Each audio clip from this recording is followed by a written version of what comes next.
Bulletin का बाकायदा आगाज करेंगे। शाहीनों को व्हाइट वॉश बचाने का चैलेंज दरपेश। पाकिस्तान और ऑस्ट्रेलिया के दरमियान तीसरा और आखिरी T20 मैच आज खेला जाएगा। टॉस कुछ देर बाद होगा। पाकिस्तान प्लेइंग 11 का ऐलान कर चुका है। क़यादत सलमान अली आगा करेंगे। इसके साथ साथ बाबर आजम, साहबजादा फरहान, हसीबुल्लाह, उस्मान खान और इरफान खान टीम में शामिल हैं। आबास आफरीदी, शाहीन आफरीदी, जहादात खान, हारिस रऊफ और सुफियान मुकीम भी शामिल हैं। कैंगरूज को सीरीज में 2-0 की फैसला कुन बरतरी हासिल है। नेशनल एक्शन प्लान की एपेक्स कमेटी का इजलास रीशेड्यूल कर दिया गया है। वज़ीर आज़म शहबाज शरीफ की ज़ेर सदारत इजलास कल होगा। आज होने वाला इजलास वज़ीर आज़म की तबीयत की खराबी के बायस मुलतवी कर दिया गया। नेशनल एक्शन प्लान की एपेक्स कमेटी का इजलास रीशेड्यूल कर दिया गया है। तोशाखाना 2 केस में बानी PTI बुशरा बीबी पर आज फर्द जुर्म आयद किए जाने का इम्कान है। स्पेशल जज सेंट्रल शाहरुख अर्जुमन अडयाला जेल में समाअत करेंगे। जज शाहरुख अर्जुमन ने गुज़श्ता समाअत पर मुलज़िमान की दरख्वास्त बरियत मुस्तरद कर दी थी। आपको इस हवाले से अपडेट करें कि तोशाखाना 2 केस में बानी PTI बुशरा बीबी पर आज फर्द जुर्म आयद किए जाने का इम्कान है। स्पेशल जज सेंट्रल शाहरुख अर्जुमन अडयाला जेल में समाअत करेंगे। PTI का 24 नवंबर को एहतजाज। बुशरा बीबी ने तहरीक इंसाफ की ड्राइविंग सीट संभाल ली है। बुशरा बीबी की खैबर, शिमाली और जनूबी वज़ीरिस्तान, पेशावर रीजन के रहनुमाओं से मुलाकातें, रावलपिंडी, मालाकंड रीजन और पंजाब के मुख्तलिफ अजला के रहनुमाओं से भी मुलाकातें। बुशरा बीबी की मुदाखलत के बावजूद PTI में इख्तलाफात बरकरार दिखाई दे रहे हैं। इसी पर बात करेंगे। आबिद हमीद हमारे साथ मौजूद हैं, ब्यूरो चीफ पेशावर। आबिद हमीद, बताइएगा, ड्राइविंग सीट संभाल ली गई है, बुशरा बीबी की जानिब से एहतजाज के हवाले से क्या हिकमत अमली अपनाई जा रही है? जी बिल्कुल, देखें जब बुशरा बीबी पेशावर पहुंची थी तो उसके बाद कहा जा रहा था कि वो सियासत में हिस्सा नहीं लेंगी, लेकिन अगर आप देखा जाए तो बाकायदा तौर पर जो है वो बाकायदा इजलासों में शरीक हो रही हैं। पस पर्दा रहकर जो है वो हिदायत जारी कर रही हैं। उनके हिदायत जो है मुख्तलिफ रीजन्स के जो सदूर हैं, जो ज़िले रहनुमा हैं, उनको जारी की गई हैं। उन्होंने मुलाकातें की हैं जो जिसमें जो है पंजाब से ताल्लुक़ रखने वाले मुख्तलिफ रीजन्स के रहनुमा शामिल थे। इसी तरह खैबर पख्तूनख्वा से ताल्लुक़ रखने वाले मुख्तलिफ रीजन्स के रहनुमा शामिल थे। बुशरा बीबी के ने जो है वो बानी PTI की जानिब से जो है वो वीडियो इनको जो है पैगाम उनको पहुँचाया है और बताया है कि कारकुनों ने और रहनुमाओं ने 24 नवंबर को भरपूर तरीके से शिरकत करनी है। सख्त अल्फाज का इस्तेमाल किया गया है। उनकी तरफ से हिदायत की गई हैं कि जो भी रहनुमा शिरकत करेगा वो अपनी मौजूदगी साबित करने के लिए बाकायदा वीडियो सबूत भी देगा और ये नहीं कि वो सिर्फ खानपुरी के तौर पर शिरकत करेंगी। और उनकी जानिब से ये भी कहा गया है कि माजी करीब में भी देखा गया है कि जो जलसे हुए थे उसमें कुछ रहनुमा जो है वो हाजिर लगाने के सिर्फ शरीक हुए और उसके बाद वो गायब हो गए थे। लेकिन अब ऐसा नहीं होगा, भरपूर तौर पर शिरकत की जाएगी।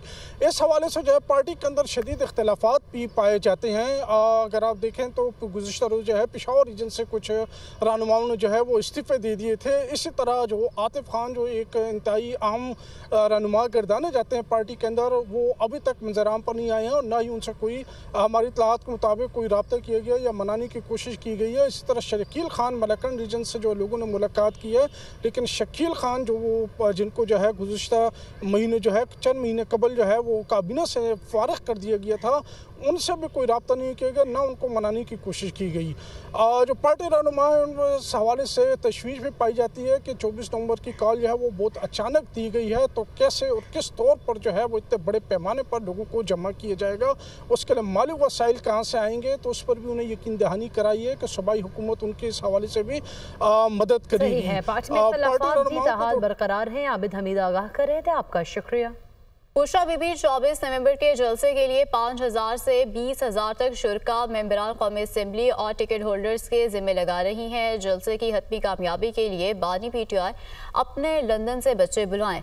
वज़ीर दिफा ख्वाजा आसिफ ने एक्स पर पैगाम में कहा कि बुशरा बीबी भी अपने बच्चे, बच्चियां, पोते पोतियां और नवासे नवासियों की शिरकत को यकीनी बनाएं। शुरका और खर्चे का बोझ खुद भी बर्दाश्त करें। सारी उम्र हो गई है मुफ्त बरी और नौसरबाजी करते, अपने कॉज के साथ कमिटमेंट का इजहार करें। वज़ारत दाखिला की जानिब से गैर रजिस्टर्ड VPN की बंदिश की हिदायत। PTI का वफाकी हुकूमत के फैसले पर अमल दरामद के हवाले से गौर।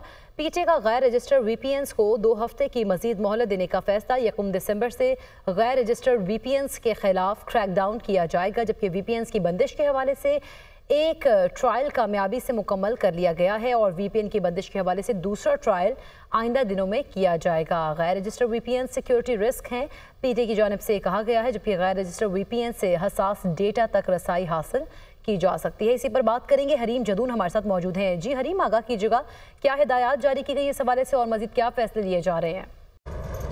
देखिए इकरा, जो गैर रजिस्टर्ड वीपीएन इस्तेमाल करने वाले अफराद हैं उनको एक नई डेडलाइन मिल गई है पीटीए की जानिब से। 2 दिन पहले वजारत दाखिला को पीटीए की तरफ एक ख़त लिखा गया था जिसमें कहा गया था कि जो रजिस्टर करने का अमल है वो 30 नवंबर तक एक्सटेंड कर दिया जाए ताकि जो बिज़नेस करने वाले अफराद हैं वो इससे इफेक्ट ना हो। तो पीटीए ने तो वैसे ऑफिशियली इस हवाले से खामोशी साध रखी है, लेकिन कुछ ज़राए का ये बताना है कि पीटीए ने वजारत दाखिला के लेटर के बाद ये फैसला कर लिया है कि 30 नवंबर तक डेट को मज़ीद बढ़ा दिया जाएगा और 1 दिसंबर से जो गैर रजिस्टर्ड वीपीएन्स हैं उनके खिलाफ क्रैक डाउन का फैसला किया जाएगा। पीटीए की जानिब से ये बताया गया था कि जो वीपीएन्स गैर रजिस्टर्ड हैं वो दहशतगर्दी में मुलव्वस पाए जाते हैं। 100 मिलियन जो वीपीएन्स कनेक्शन है वो डेली बेसिस पे जनरेट होते हैं, जबकि अभी हम टोटल रजिस्टर्ड वीपीएन की बात कर लें तो पाकिस्तान में इस वक्त सिर्फ 20,000 रजिस्ट्रेशन वीपीएन्स जो है वो इस्तेमाल किए जा रहे हैं। तो 1 दिसंबर से जो गैर रजिस्टर्ड वीपीएन्स होंगे उनको बंद कर दिया जाएगा, चूँकि ये सिक्योरिटी रिस्क करार दिया गया है। तो इस हवाले से पीटीए के ज़राए का बताना है कि फैसला कर लिया गया है और 2 हफ्ते की मजीद डेडलाइन जो है वो गैर रजिस्टर्ड वीपीएन्स को दे दी जाएगी। ठीक है, बहुत शुक्रिया हरीम, आप हमें आगाह कर रही थी। हवाओं का रुख तब्दील, पंजाब में इस मौके की शिद्दत में कदरे कमी रिकॉर्ड की गई है, लेकिन फ़ज़ा बदस्तूर मुज़र सेहत है। मुल्क भर में लाहौर फ़ज़ाई आलूदगी में पहले नंबर पर आ गया। AQI 307 रिकॉर्ड किया गया है। माहिरीन मौसमियात की आइंदा दिनों में इस मौके की शिद्दत में कमी की पेश गोई की गई है, जबकि लाहौर और मुल्तान में सरकारी निजी यूनिवर्सिटी, कॉलेजेस और स्कूल 24 नवंबर तक बंद ही रहेंगे। तो शहर में आलूदगी की शरह में कमी मगर अभी तक खतरे से बाहर नहीं है। मगरबी हवाओं के बायस आलूदगी के ज़राअत ने भारतीय दारुल हुकूमत का भी रुख कर लिया है। तो स्मॉग की सूरत हाल से मुतालिक आपको बता रहे हैं कि हवाओं का रुख तब्दील हो चुका है और इसी पर मज़ीद बात कर लेते हैं साम्या सईद से। साम्या, बताएगा लाहौर में आज क्या सूरत हाल दिखाई दे रही है? स्मॉग की बारिश का कोई इम्कान है या नहीं? जी बिल्कुल, अगर बात की जाए सूबाई दारुल हुकूमत लाहौर के मौसम की तो सुबह सवेरे से शहर लाहौर में सूरज की ही चलती हुई दिखाई दे रही है। गुज़िश्ता दिनों की निस्बत आज में भी जो है वो कदरे कमी रिकॉर्ड की जा रही है। आलूदगी के एतबार से लाहौर दुनिया में दूसरे नंबर पर बरकरार है, जबकि शहर में स्मोक की औसत शरह आज 307 रिकॉर्ड की जा रही है। अलबत्ता महकमा मौसमियात की जानिब से यही बताया जा रहा है कि मगरबी हवाएं चलने के बाद जो है वो आलूदगी की शरह में कमी रिकॉर्ड की गई है, मगर सूरत हाल ताहाल भी तशवीशनाक है, क्योंकि महकमा माहौलियात यही बताता है कि जब भी एयर क्वालिटी इंडेक्स जो है वो 200 से तजावज़ कर जाता है तो वो तमाम तर शहरियों के लिए जो है वो ख़तरे का बाइस है। मगर यहाँ पर अभी भी सूरत हाल ये है कि आलूदगी में कुछ कमी तो रिकॉर्ड की गई है, मगर सूरत हाल जो है वो भी इत्मीनान बख्श नहीं दिखाई दे रही। शहरियों को बार बार यही कहा जा रहा है कि एहतियाती तदाबीर पर जो है वो लाजमी अमल करें। अलबत्ता महकमा मौसमियात की जानिब से यही बताया जा रहा है कि रवां दिनों शहर लाहौर में दोपहर के औकात में तो सूरज की चलेगी, जबकि रात के औकात में जो है वो ठंडक महसूस होगी। अगर बात की जाए शहर लाहौर के मुख्तलिफ इलाकों की तो ताहाल जो है वो माल रोड के इलाके का एयर क्वालिटी इंडेक्स 455 रिकॉर्ड किया जा रहा है, जबकि आमिर टाउन के इलाके का एयर क्वालिटी इंडेक्स 300 रिकॉर्ड किया जा रहा है। तो जो अदादो शुमार है वो तो तेज़ी से तब्दील होती हुई दिखाई दे रही हैं। अलबत्ता पंजाब हुकूमत की जानिब से जो है वो मुस्बत इक़दाम भी उठाए गए हैं और तमाम तर तालीमी इदारे और तफरी गाहें जो हैं वो 24 नवंबर तक शहर लाहौर में जो है वो बंद ही रखी गई हैं ताकि आलूदगी की शरह में जो है वो मज़ीद कमी लाई जा सके। अलबत्ता महकमा माहौलियात की जानिब से भी जो है वो इक़दाम उठाए जा रहे हैं और इसी तरह से जो है वो महकमा जंगलात की जानिब से भी लाहौर में एंटी स्मोक मुहिम का आगाज़ कर दिया गया है, जिसके तहत शहर लाहौर में 30,000 पौधे जो हैं वो लगा चुके हैं और बताए काफ़ी पौधे भी लगा दिए गए हैं। हुकूमती इक़दामात रंग ला रहे हैं। ठीक है, सामने आप वेट कर रही थी, आपका बहुत शुक्रिया। तीसरा T20 पाकिस्तान का ऑस्ट्रेलिया के खिलाफ टॉस जीतकर बैटिंग का फैसला आज तीसरा और ये T20 मैच होगा। और ऑस्ट्रेलिया की बात करें तो पहले ही 2-0 से ये सीरीज जीत चुका है और आज वाइट वॉश से बचने के लिए पाकिस्तानी टीम मैदान में उतर रही है। तीसरा T20 पाकिस्तान का ऑस्ट्रेलिया के खिलाफ टॉस जीतकर बैटिंग का फैसला आज तीसरा और ये T20 मैच होगा। और ऑस्ट्रेलिया की बात करें तो पहले ही 2-0 से ये सीरीज जीत चुका है और आज वाइट वॉश से बचने के लिए पाकिस्तानी टीम मैदान में उतर रही है।